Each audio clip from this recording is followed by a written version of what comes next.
Pour recontextualiser peut-être un petit peu d'abord, on est dans un dossier dans lequel il y a d'abord eu un arrêt Larzul 1 en 2010, un arrêt Larzul 2 en 2023, et donc là, le 11 février dernier, c'est l'arrêt Larzul 3, qui revient sur 3 thèmes. Le premier, c'est celui de la nature de la nullité posée par l'article 227.9 du Code de commerce, que la Cour de cassation affirme être une nullité absolue. C'est un apport intéressant, un peu attendu, et à la portée pratique limitée, déjà parce que ce texte a depuis été supprimé. Deuxième apport, c'est celui de la régularisation des décisions sociales adoptées de façon irrégulière. Cette régularisation n'est possible, selon la Cour de cassation depuis cet arrêt, que pour autant que les juges de première instance n'aient pas statué sur le fond. Autrement dit, la régularisation n'est pas possible en cause d'appel. C'est une décision qu'on attendait un peu moins.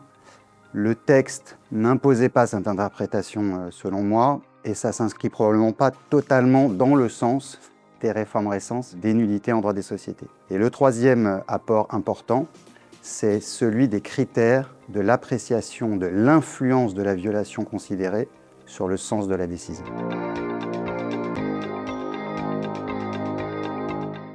Là encore un peu de contexte, on a eu en 2025 une réforme des nullités en droit des sociétés. Et cette réforme impose au juge, notamment, qui doit se prononcer sur la nullité d'une décision sociale, de soumettre sa décision à un triple test. La deuxième condition de ce triple test, c'est de mesurer l'influence qu'a eu la violation sur le sens de la décision. Or, dans l'Arzul 2, la Cour de cassation, avant même cette réforme législative, avait posé le principe pour le juge de ne pouvoir décider la nullité d'une décision sociale que si cette violation avait eu une influence ou était de nature à influer le processus de décision. On voit les rédactions sont un tout petit peu différentes, mais au fond, ce qu'on doit mesurer, c'est l'influence de la violation. Et donc dans l'Arzul 3, la Cour de cassation précise les modalités d'appréciation de cette influence et donc conduit à mesurer comment nous devrons, à l'avenir, appliquer la récente réforme du droit des nullités des décisions sociales.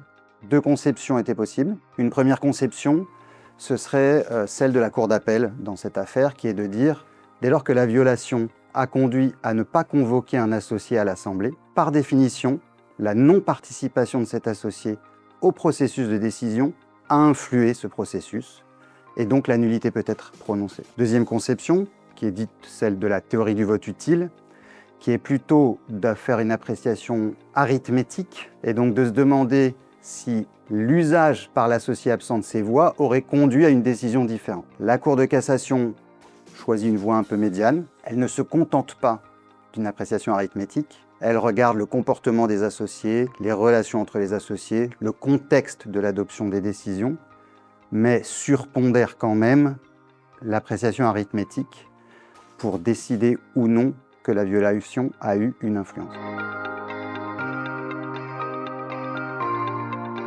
L'appréciation par la Cour de cassation du critère de l'influence est sans doute un peu décevante pour ceux qui croient dans la puissance de la délibération, dans la vertu du débat et de la discussion. Elle tend nécessairement à considérer que l'influence d'un associé minoritaire est très minoritaire, voire nulle. Mais c'est vrai que si on regarde l'un des objectifs principaux assignés à la récente réforme des nullités en droit des sociétés, c'était la sécurisation des décisions sociales et donc limiter les cas dans lesquels ces décisions étaient susceptibles d'être remises en cause. Au regard de cet objectif assigné par la loi récente, force est de constater que la Cour de cassation s'inscrit dans le même mouvement.